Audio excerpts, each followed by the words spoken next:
Hi guys, my name is Rohan Kapur, co-founder of BYOB. Just giving an introduction once again so that if you're watching me for the first time, you know who I am. We help people simplify their job hunt and also help them build a personal brand. If you've seen our content or are seeing this for the first time, it's a good topic to see us because we're going to be talking about why a one-page resume is important and the only thing that you should follow. A one page resume has a lot of benefits, all right. Don't pay attention to a lot of misinformation that you should have 2 pages, 3 pages, 4 pages, or whatever. Always keep your resume one page. uh, we'll try and cover about 10-15 benefits. So hopefully by the end of this video you hit subscribe and also know why it is important only to make a one page resume. Quick context, I've been making a one page resume since 2011. It has always gotten me any job I wanted. All right. So let's start with the benefits. Number one, it's easy to read. All right. Putting all of your information in one page, organizing in a structured manner with your contact information, work experience, education, skills. It saves the reader a lot of time. That's benefit number two. You're being cognizant of their time. They're probably seeing 100 applicants in a week or maybe sometimes a day. So looking at a one-page document saves the reader much time, and also it shows that you put in effort to kind of concisely tell your candidature. Next, it focuses on the key information. All right, a resume, like mentioned multiple times, it's a highlight. All right, you can get into the details when it's required, but focus on the key information, and keeping it one page always kind of helps you highlight that. Next is when it avoids a lot of redundancies, by the way. So what happens when we are making 2-3 pages resumes, you start to repeat yourself. If you want to repeat yourself, move those stories to your interview. All right, don't put everything on the resume. If you've talked about an internship once and you feel that there was another story I really want to talk about, save that for an interview, jot it down, keep it as an interview content strategy, and once you crack it, then kind of revise it and start talking about it. Now, why is that important? Because when someone is looking at your resume, in the interest of time and the interest of kind of just getting a feel of the person, an average recruiter, hiring manager, or even a colleague or friend might not spend more than 6 to 10 seconds on it.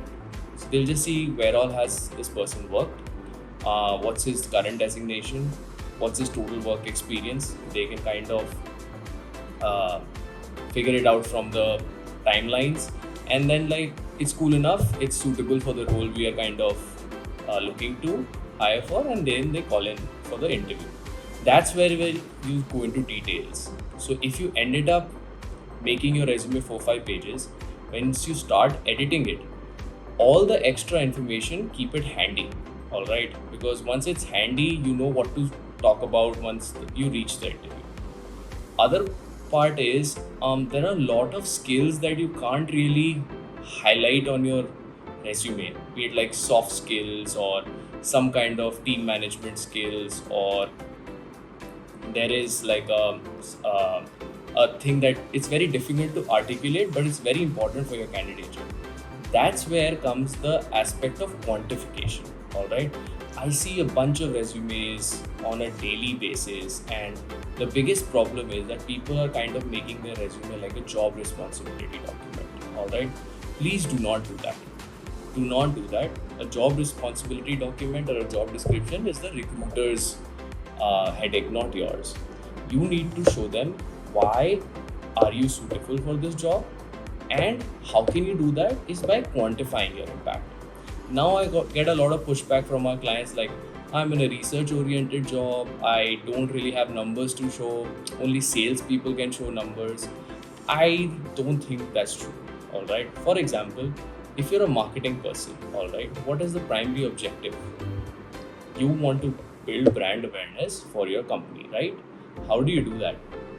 By simply just saying that you did a couple of campaigns for your brand. That tells the reader nothing. How about you did 5 campaigns for brand XYZ, which involved a spend of $1 million but generated brand impressions and follower count worth 2 million. That's a much better quantifiable statement. Simple, if you are in a research oriented job, you can always tell the amount of research papers you've done. Quantification is not restricted to numbers only, all right?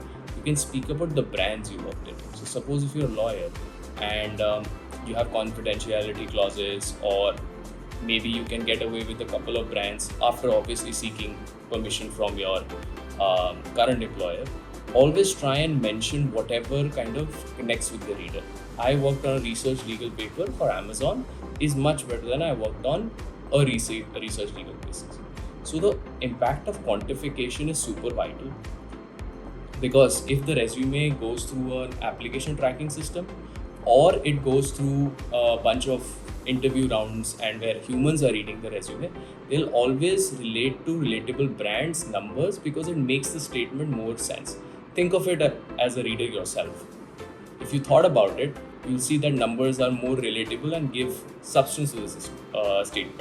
So try and make it from a reader's point of view, not from a monologue point of view. Lastly, one page is like the biggest asset of having a one page is that you're saving, I've already said it at the start of the video, you're saving the reader time, right?